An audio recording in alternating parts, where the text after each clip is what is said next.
What you've just heard is one of the many deaths from the monkey, the new major motion picture from Osgood Perkins, Stephen King, and James Wan. Experience it in theaters everywhere this Friday, because everybody dies, and that's life. Let's have some fun. At T-Mobile, our critical mission is providing unparalleled 5G coverage for when connectivity is mission critical.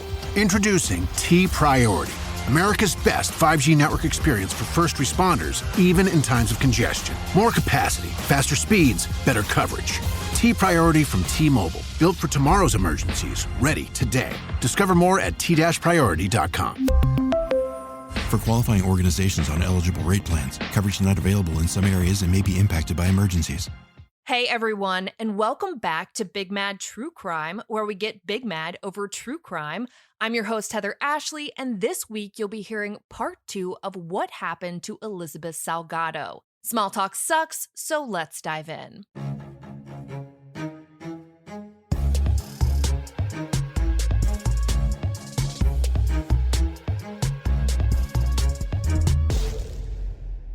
Last week, we went over Elizabeth's background and what brought her to Utah. We talked about the few weeks she was in Provo and how limited her experiences were. Home, work, church, and school, all of which were in a 2.5-mile radius. We talked about how she seemed to vanish into thin air after leaving her school, and that there were no cameras pointed towards the streets to give police any indication of how close she might have gotten to her apartment before she disappeared. Law enforcement tried everything they could to get an idea of where Elizabeth might have gone, from searches to downloading routers, tracking down guys who'd asked her out, and even talking to both sets of roommates she'd stayed with, but nothing led them any closer to finding her. With every step forward, they were knocked back to square one, and with no sign of Elizabeth for 12 days and no activity on her bank account or social media, a name that everyone recognized stepped up to the plate to bring some much-needed attention to her case. That name was Elizabeth Smart. For those of you who don't know who Elizabeth Smart is, in 2002, she was abducted at knife point in her own bedroom. She was held captive for 9 months while everyone in Utah band together to make sure that every single person knew her name and face. And all of that continued effort paid off when a stranger recognized her out in public, despite the fact that she'd been dressed in a disguise. Smart was rescued, and since then, she and her family have made it their mission to stand behind families of missing persons, which is exactly what they did for Elizabeth Salgado. At a press conference, People.com reports that Smart touched on the importance of the media when it comes to missing persons cases, saying that it cannot be overstated. She said, "I got involved in the hope that others will take notice of her situation and will give their time, attention, and prayers. She is an amazingly strong young woman who has a bright future ahead of her." When asked if she thought Elizabeth Salgado was still alive, she said, "I do believe that she's alive and we can find her. The one thing that I continually hope and pray for is that every child that is missing can have the same coverage, have the same prayers, and have the same support that I had." We've all seen the role that media or even social media can play in solving cases. Marlene Ochoa Lopez's case was essentially solved by a Facebook group, and we saw all the tips, videos, and photos that the media was able to garner with Gabby Petito's case. Unfortunately, Elizabeth Salgado's case is one that, despite every effort, has not gotten the attention it deserves. Several locals told me that they remembered a burst of news when she went missing, flyers all along Center and State Streets and billboards up on I-15, but then there was nothing. Life in Provo moved on, but life never moved on for Elizabeth's family. At that press conference, one of Elizabeth's uncles told the public that their family was devastated, that having someone in your family just vanish is the worst thing you can imagine. Up until that point, Elizabeth's uncles were her only family members in the country who could really take the stage and be a voice for her. According to Disappeared, her family had applied for humanitarian visas, but the wait had been agonizing. On April 30th, 2015, Fox 13 reports that Elizabeth's parents and 2 of her brothers were finally able to make it to the U.S., but the clock was ticking. Their visas were only valid for 15 days, but they were determined to find Elizabeth and bring her back home. With Elizabeth's parents finally in Provo, another press conference was held. It was raw and emotional, and the public saw firsthand the agonizing pain that her family was in. Her family wasn't fluent in English, so a translator was at the conference, and the station noted that even the translator fought back tears while her mother broke down pleading for help. Elizabeth's family believed that she had been kidnapped. Her dad telling Disappeared she wasn't swallowed by the earth, she wasn't abducted by aliens. People don't just vanish. His statement was something that made me pause for a second. It was so simple, but really impactful. We say things like, it's like she just vanished into thin air all the time. But he's right. No one just vanishes. There's always a cause, and he really broke that down in the simplest of terms. Law enforcement also spoke at that conference and let the public know that several agencies across the state were working together to find Elizabeth, saying that while they don't have any evidence of an abduction, there's no video of one and no one reported seeing a struggle, they don't believe that she was abducted by a stranger. It's kind of a 2 + 2 = 4 situation. They went over the same process that we walked through in the last episode, that if there had been a struggle, people would have seen it. They would have remembered it or reported it. But if she willingly got into a vehicle, it would have looked like any other day and wouldn't have been something that people thought to remember. And while we tend to remember the major events of our day, those small memories still exist. It's accessing those memories that might play a big role here. By the end of the press conference, the police said that they're doing everything they can to identify and interview every single person who crossed paths with Elizabeth in the few weeks she was in Provo. They asked for anyone and everyone to come forward with any information they might have. No matter how big or small or petty as it may seem, they wanted to know. If you heard a rumor, they wanted to know. If you had a gut feeling, they wanted to know. If you thought you saw someone who even remotely resembled Elizabeth, they wanted to know.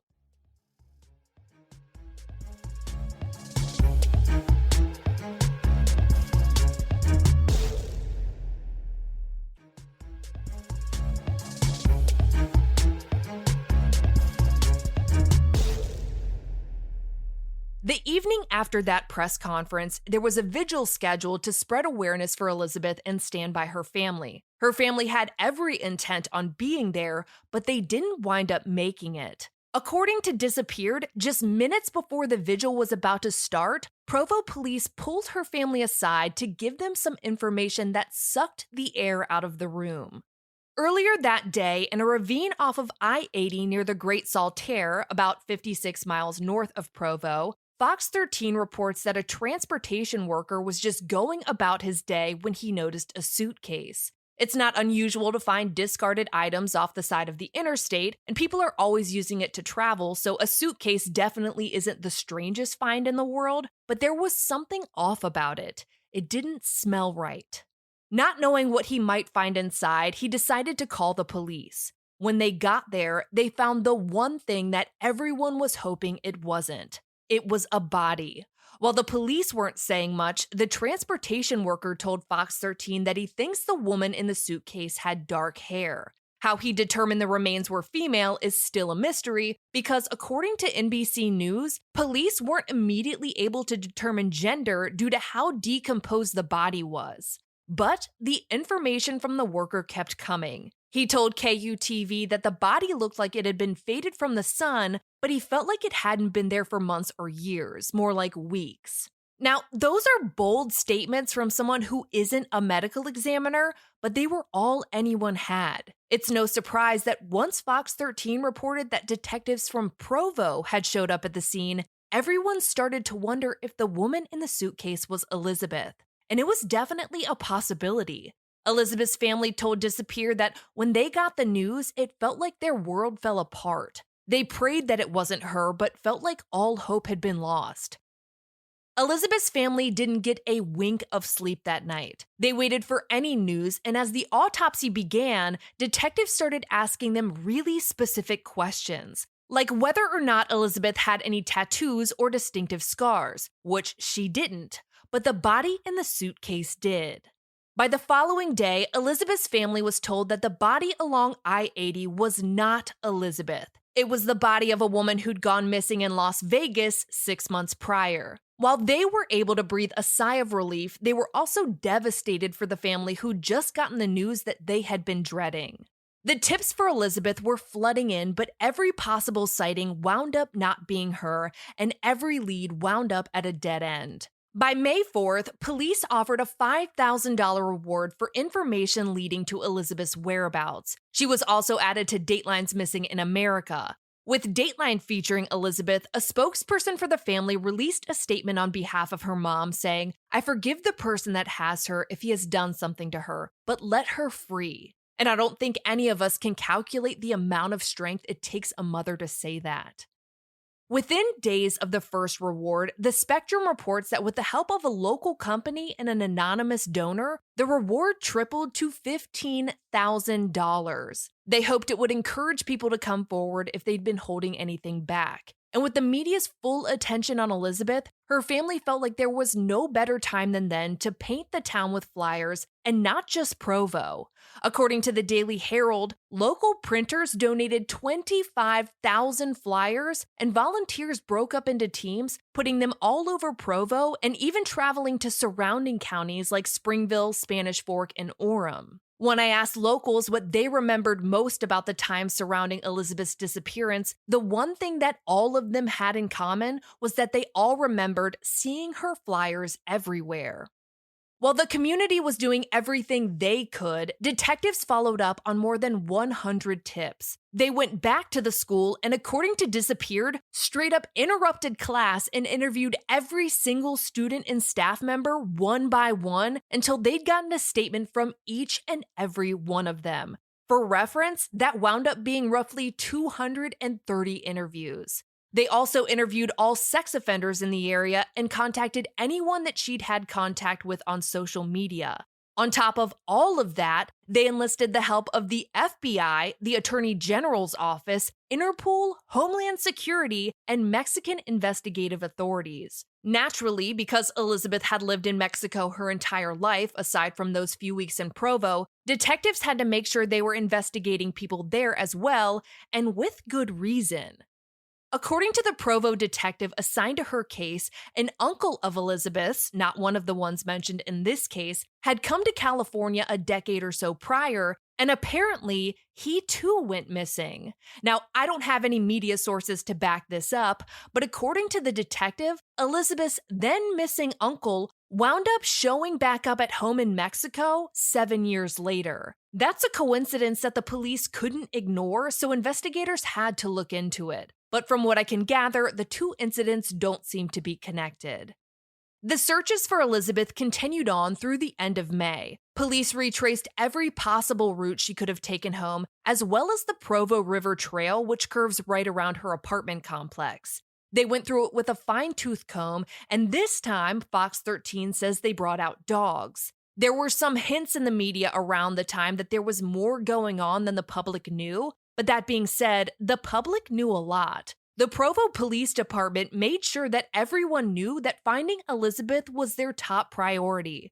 According to Fox 13, they'd assigned their entire detective division to Elizabeth's case. There were 30 people actively working it, had dedicated more than 3,500 man-hours, and according to the detective, were having daily meetings with the family. As thorough as the department seemed to be, it doesn't look like Elizabeth's family felt the same way. The Salt Lake Tribune reports that Elizabeth's sister sent out an email saying that she wanted the FBI involved because, according to her, the police weren't working at 100%. She acknowledged that the department was in constant contact with the family, but were frustrated when they felt like police weren't working all tips as seriously as others.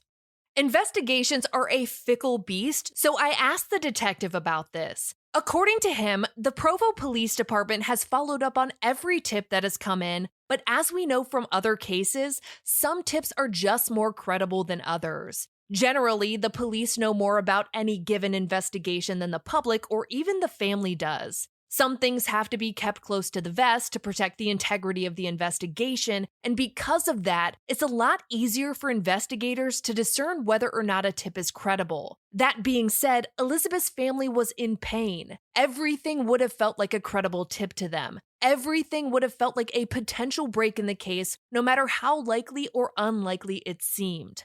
I have personally found nothing to indicate that the department didn't do everything in their power to try and find Elizabeth, but having worked with other families in the past who felt the same way that Elizabeth's family did, I've seen the frustration of wanting every lead to be treated the same.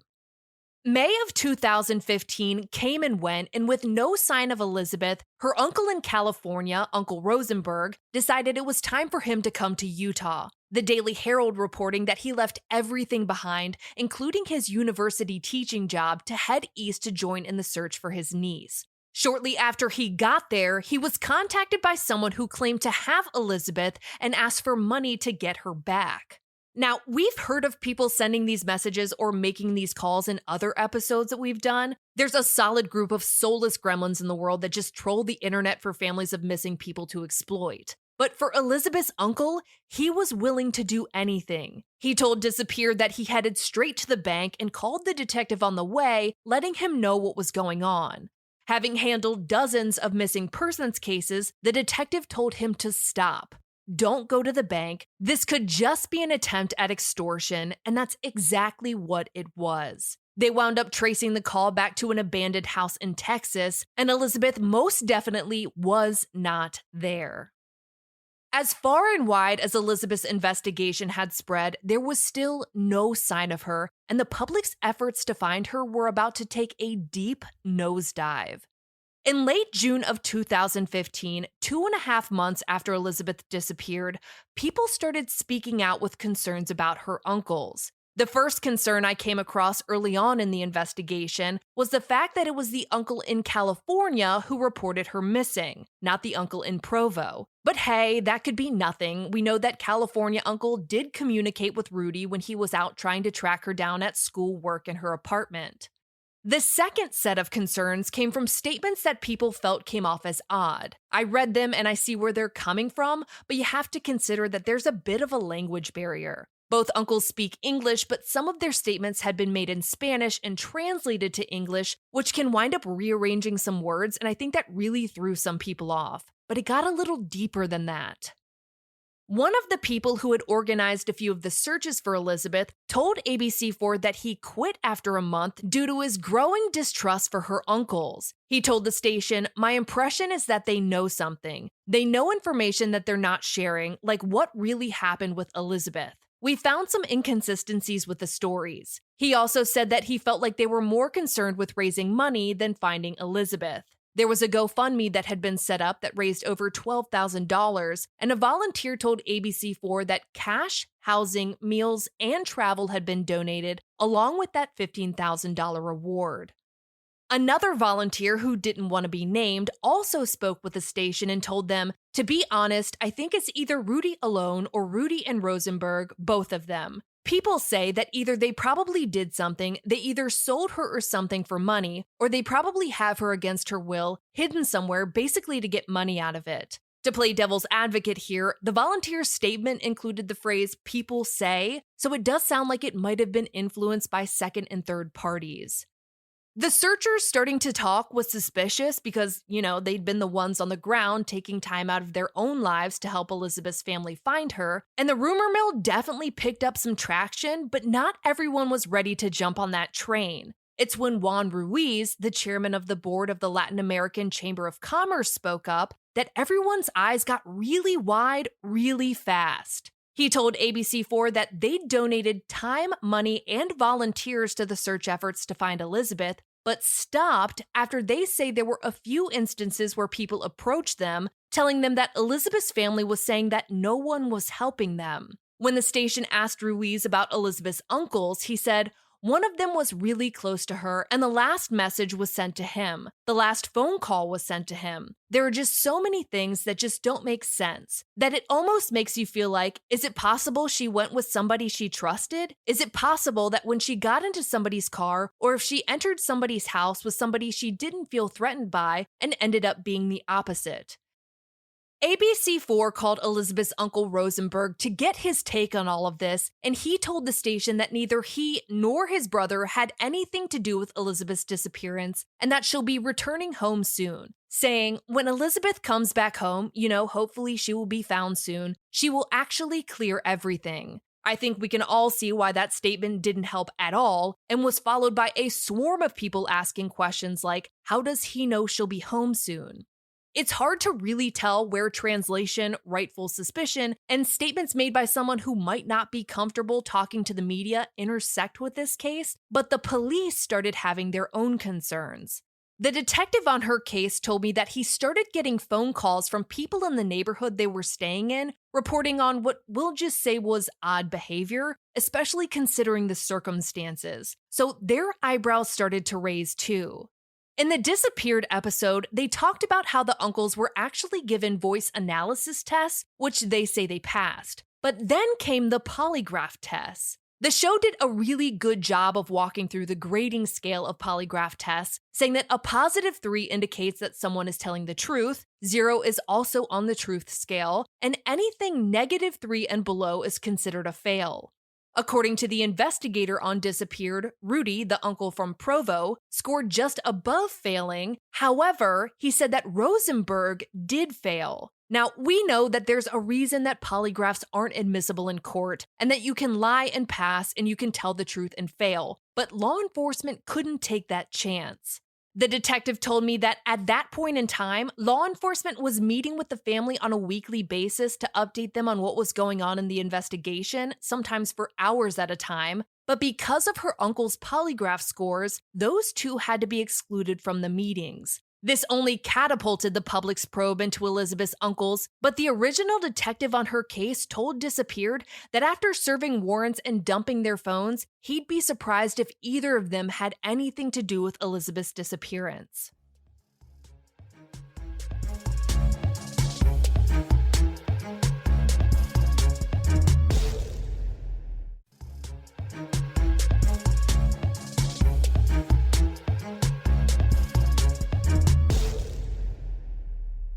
After the uncle uproar, Elizabeth's case went silent for almost 6 months until Crime Watch Daily picked up her story and shared some big news. That $15,000 reward had been bumped up to $50,000, which is a huge incentive for someone who might be holding on to information out of fear or blind loyalty. Unfortunately, though, that wasn't the only news. The tips that were once coming in steadily were dwindling, and her case that once had the entire detective division assigned to it had only one full-time detective. For what it's worth, that detective was a no-holds-barred badass who would have stopped at nothing to find her. According to Disappeared, her picture was so ingrained in his brain that he would look for her even when he wasn't at work. He'd actually had to turn around driving down the street before because he thought he might have seen someone that even remotely resembled her. After December of 2015, the public updates on Elizabeth's case just ceased to exist. Police were still actively working it in the background, but like locals in Provo said, after the initial media interest in her case, everything went silent. Of course, when the 1-year anniversary of her disappearance came around, there were a few articles, but that was it. And then again on the 2-year anniversary of her disappearance.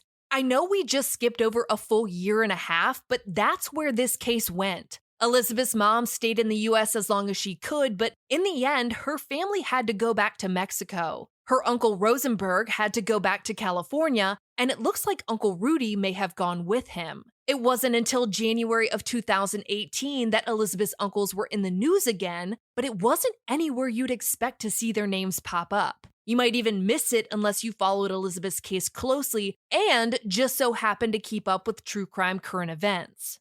I'm gonna go out on a limb here and say that most of you have heard about the Turpin family. 2020 recently did an episode about them where they showed one of the 13 Turpin children who escaped in the middle of the night to call the police. When the police went to her house, they found her siblings in horrendous conditions after years and years of abuse, some of whom were literally chained to their beds. In January of 2018, when the news of the Turpin case hit the media, it was everywhere, and news stations were looking to talk to anyone who might know something about the family, including the Turpins' neighbors. I'll read you a quote from an article by The Sun titled, "Suburban Hell, Inside the Turpin Family House of Horrors, where Disney-obsessed parents starved and chained up their 13 kids to filthy beds." And I quote, "Two other neighbors, brothers Rosenberg and Rudenberth Salgado, came rushing to the scene thinking their niece, Elizabeth, who has been missing for 3 years, may have been one of the 13 found chained up in the house." Rosenberg told Sun Online, "As soon as we heard that they had been tied up with chains and things like that, we thought, damn, maybe he has our niece. You never know, there are some crazy people in this world. My niece has been missing since April 2015, and we have had no leads, so every time a case like this happens, we wonder whether they will find our niece. We came straight down to find out more about the case, but then we heard it was their own kids." It was more than surprising to see the two of them pop up in an article about a crime that legitimately captivated the nation, but that brief mention was able to give Elizabeth's name a little more time in the media. Another 3 months passed, and with the 3-year anniversary of Elizabeth's disappearance, a press conference was held. Fox 13 did a really great job reporting on it. At the press conference, police refreshed the public, reminding them that Elizabeth was last seen leaving class and heading home. The detective on her case said that while reports say that she was last seen at the corner of 100 and 400, she was in fact walking towards 500, giving her that straight shot north to her apartment. They said that Elizabeth regularly declined offers for a ride, even with people she knew. Therefore, it seems unlikely that she would have accepted one from a stranger, really bringing home without saying it that the most probable scenario is that if she willingly got into the car with someone, it was likely with someone she felt she had a reason to trust. According to Fox 13, the Provo Police Department said that someone knows something. And when asked what detectives would say to said person, they replied, "You need to come forward and contact us. We are not going to tire and we are not going to give up. We will continue to investigate this case and eventually everything will come out. Your choice is to contact us and help us locate Elizabeth or wait, and we will eventually find you, and the conditions of that encounter will be decidedly different." Provo Police Department got Sparta real quick. Detectives hoped that the media attention would renew interest in Elizabeth's case, or at the very least, generate some new tips. Just 1 month later, they got a tip that they never could have seen coming, but that is going to have to wait until next week. Next week's episode is going to be the final episode of Elizabeth's case, and just like this one and the last, I cannot thank local law enforcement, the PI Jason Jensen, the local community, and members of the LDS community enough. Without all of their help, none of this would have been possible. For all photos pertaining to this case, check out Elizabeth's highlight at the top of my Instagram profile at @TheHeatherAshley, and join me there tonight at 8 p.m. Eastern, where you go live with me and we talk about today's episode and all other true crime cases on your mind. If you like your podcast ad-free, head over to our Patreon at patreon.com/BigMadTrueCrime, where for just $1 whole a month, your episodes are totally ad-free. If you need more episodes in your life, for just $5 a month, you get a bonus episode on the first Monday of every month. All your episodes are ad-free, and you'll also receive a forever discount code for all Big Mad True Crime merch. And of course, anytime you sign up, you get instant access to all previous bonus episodes. I'll be bringing you part 3 a week from today, and I cannot wait. But until then, we out.